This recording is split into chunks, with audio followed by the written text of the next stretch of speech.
Don't try to sneak into your room like that. I know what you've got behind your back. Records. More new records. Okay, so Rob Robinson, this is your new Phono extravaganza, the SETA L20. That's correct, SETA L20. This builds on the strength of our award-winning SETA Model L, which I think you might remember reviewing some years back, Michael. Right. Some of the outstanding features of the Model L were its ultra-wide bandwidth of 5 megahertz. That's 5,000,000 hertz. A passing bat can hear. Yeah, rechargeable battery power supply, direct coupled, fully balanced, and ultra-low distortion. Low noise as well. So where do you go from there? Where do you improve on that? What we've done here actually is reduced the noise level dramatically by 20 decibels. Wow. We've increased the bandwidth by a factor of 4 to 20 megahertz. That's 1,000 times the audible frequency bandwidth. Why do you want such wide bandwidth? Yes, I was just going to ask you that question. Because it makes the preamplifier low effectively in the audio frequency range. And from listening, you find that it does improve, give you a better sound stage, give you more depth to the sound stage, just a more ease and dynamics to the presentation. This also has a 576 ampere hour rechargeable battery power supply. It's dual mono, so the two left and right channels are fully separated galvanically. So the only thing they share is the same chassis. And what are those silver? Okay, yeah, that's a good question. Now let me show you something here. Are those mirrors for laying out lines of cocaine? They could be used for that. I suppose there's those little wells in there, so you could measure out the dosage for all your party dosage. Yes. Something which I didn't say yet is how does all this work? How do we get 20 decibels more signal-to-noise ratio? Well, basically, we've taken one SETA Model L and stepped it 16 times. So we're basically got 16 SETA Model Ls inside this chassis. Wow. So this is part of the circuit board. So this is one channel, and you can see the steps where there's 8 modules, and then that's repeated again. So they're working in parallel here. I can't show you the actual modules themselves because that's really the heart of the technology here that gets us the bandwidth. But it's not simple doing this because each channel draws 5.5 amperes idle. So when you turn the thing on, if you turn this whole thing on at once, it's going to oscillate like crazy, especially with the 20 megahertz bandwidth. So there's a sequencer that actually turns the channels on one at a time and waits and turns on the next one and the next one. I can't really demonstrate that because you have to start with a cold preamplifier. Right. I take your word for it. So we're not just putting some fluff on here and making it look really fancy. These covers here actually do cover up quite a bit of technology and complexity that's that you don't inside want to show. You don't want to show people. Yeah, right. Because I mean, this is prettier than this, unless you're a circuit board designer. Got you. So there's a little window here where you can stick in a long screwdriver to adjust the cartridge load. And we don't want to. We use the dip switches because that gives you the shortest signal from the front end to the... Right, and what's the gain? The gain is up to 70 decibels. Is it, and how do you adjust? There's a front panel control right here. Just push it like that, just like on the Model L. Right, and that's so the gain is settable there, but the loading is on the inside, which is fine. That's right. Yeah. There's also a user socket if they want to put in like a 1 ohm resistor for the load. Right. So that's right next to the input. So if you do want to use a 1 ohm load, the impedance of that trace is so low that it will actually deliver the 1 ohm load to the cartridge. And why would you want a 1 ohm load? For an ultra-low impedance cartridge like those Hanwha cartridges. So they recommend 1 ohm load resistance. It's switchable between voltage mode and current mode. Oh, I was going to ask you that. Yeah. So what you do is there's a jumper here that you move, and then you also change 2 of these dip switches, and then you're in current mode. Which I really like. And again, I didn't want to do that with a push button because relays and stuff can introduce signal degradation. The only place there's relays is in the higher level circuitry where we're changing the gain. I got you. So you can use, and in current mode, you don't need any kind of loading. You just. That's right. Okay. Yeah. Okay, and what does this cost? It's going to be in the low to mid 5 figures. Low to mid, so between 10 and 30? Mid being 50. Mid being 50K. Yeah. Oh, so this is really Yeah. going for the full. Yeah. So I mean, there's quite a lot of complexity here. You don't have to. I get it. Yeah. I get it. Wow, that's fantastic. When do you expect to go into production for this? It's right in production right now. Yeah. Wow. Okay, cool. Oh, and there's a mono switch too. Oh, good.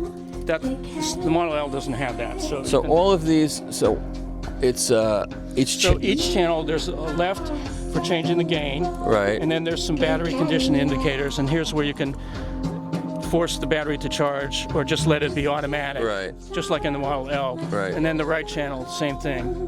The mono, of course, we're summing both channels, so you have to have a bridge right there. Right. And then we got the trim control, so you can do a fine adjustment of the cartridge balance to plus or minus 2 dB. Oh, that's cool. Useful. Wow, that's great. And does it have single-ended and balanced inputs? Yes. And outputs?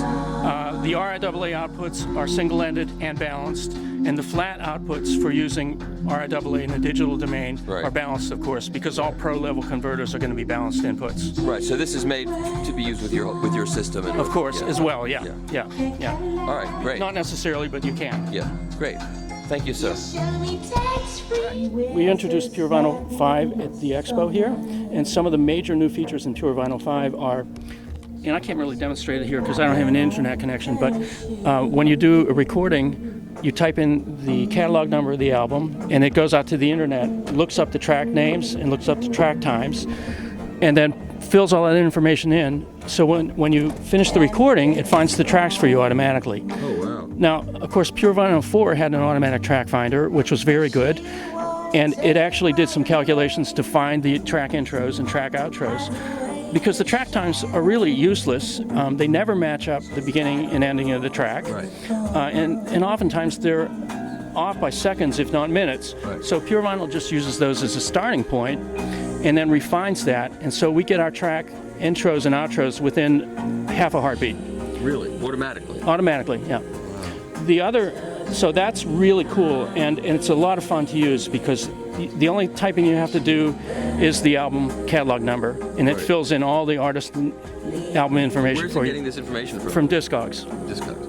So Yeah. if it imports, it'll know an import number, and it'll know an That's right. American number. That's right. That's right. And there's 7 million plus entries in Discogs. Yep. So I haven't not been able to find an album on using this. So, like, if you have Michael Jackson's Bad album, for instance, which has 2 different versions. One doesn't have a song "Leave Me Alone" on it, and one does. How do you not? You can't know which. I suppose in that specific You have to go instance, in and edit. you'd look at the album and see that there was an extra band on there. And you can cut or not, and you can cut it out or add it. Yeah, but I would probably go to the Discogs, and it would show you the different Discogs listings, and you'd pick the one that had the tracks corresponding to the album you have. So if you have to dig down like that, it's still not too bad. And so this is your launch that's available to people. That's right. You can download it up from our news page. The other major feature now is we got real-time pop and click removal. So I can turn this on right here. So I just select the level of strength, and then I just say on, and now it shows you the pops that it's removing. So here, there's just removed a bunch more. So we've removed 16 already. Now we've removed 22.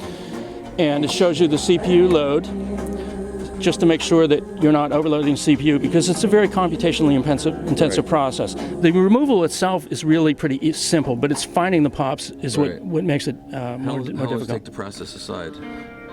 It's 10 times faster than real time. Okay, so that's it. That's great. All right, so we're talking to Rob Sutherland, who's been designing phono preamps for longer than I've been alive, actually. Not really. And he told me he has something new to show us this year. Couple of things. I'll start with KC Vibe. Okay. he can do. I'm sure he can do his editing. This replaces the PH3D. The PH3D is $1,000. Been in the market for a long time. How long is a long time? 10 years. Yeah. PH3D. Okay. Yeah, and so this is the KC Vibe. It's $900. Made in Kansas City. Enjoyed everywhere. I'm sure your governor doesn't have one. Oh, I don't want to bring politics into this. I'm sorry. Okay. And then this is at all prices. I want to hand something very nice. Attention to detail is important to me at all the prices. Right. And so you can see here we have gain and loading adjustments with gold-plated shunts. Right. The left and right channels have bilateral symmetry, so each signal sees the same physical layout of the parts. Okay.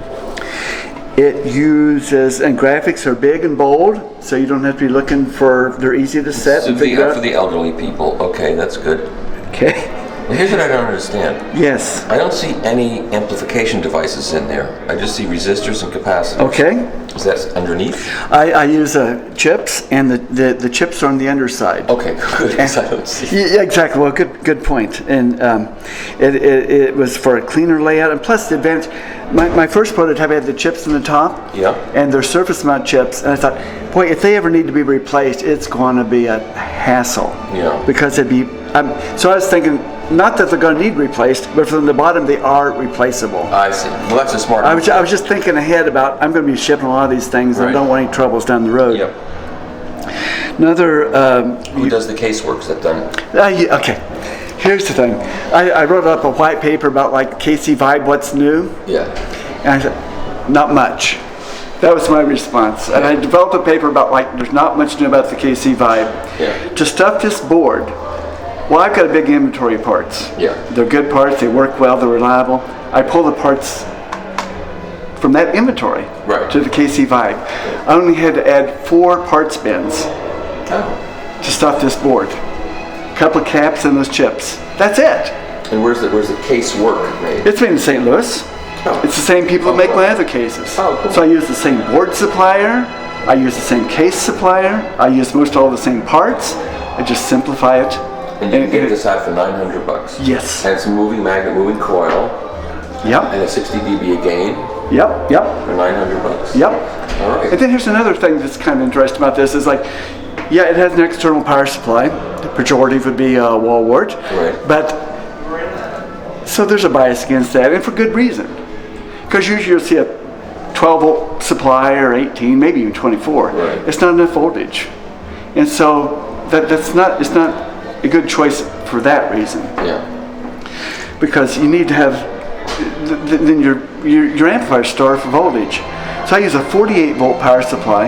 It's the same one I used in 2020. Right. And so I have 30 volts here, and I can drop 18 volts. So I have 18 volts to drop in the filtering. So I have a lot of filtering capacity there to do. It's like if you wanted to filter water, you start with high pressure and run it through the filter, and you drop the pressure, and you can do the filtering nicely. Right. And this has that pressure difference to do the filtering nicely. So let me ask you a And question. you don't see that. I've never seen 48 volt power supplies like this. Mm-hmm. How many Phono preamps are in your line now? How many do you make? The inside.